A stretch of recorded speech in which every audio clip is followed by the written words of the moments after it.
ফারাক্কা বাঁধ ভেঙে দেওয়ার দাবি নিয়ে পশ্চিমবঙ্গের মুখ্যমন্ত্রী মমতা বন্দ্যোপাধ্যায়ের মন্তব্যের পরিপ্রেক্ষিতে রাজনৈতিক বিতর্ক শুরু হয়েছে। তিনি অভিযোগ করেছেন যে ফারাক্কা বাঁধ ড্রেজিং না হওয়ায় প্রতি বছর পশ্চিমবঙ্গ ও বিহার উভয়েই বন্যায় ক্ষতিগ্রস্ত হচ্ছে। তিনি বলেন, ড্রেজিং করো, নইলে বাঁধ ভেঙে দাও।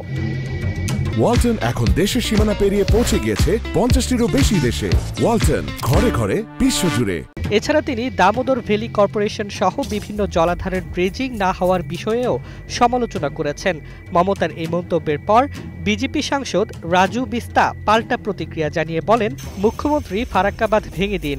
উনি একটা আঙুল অন্যের দিকে তুললে 3টি আঙুল ওর নিজের দিকে উঠে রয়েছে। এদিকে বাংলাদেশের ফেনী, কুমিল্লা, চট্টগ্রাম, লক্ষ্মীপুর, ব্রাহ্মণবাড়িয়া, সিলেট, মৌলভীবাজার, হবিগঞ্জ, চট্টগ্রাম, কক্সবাজার সহ 11টি জেলায় ভয়াবহ বন্যার পরিস্থিতি সৃষ্টি হয়েছিল।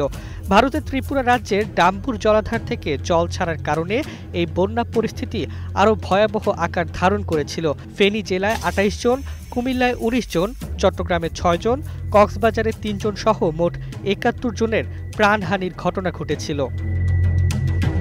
এছাড়া 5,02,500 জন মানুষ বাস্তুচ্যুত হয়েছিল সে বন্যায় এবং প্রায় 5.8 মিলিয়ন মানুষ ক্ষতিগ্রস্ত হয়েছিল।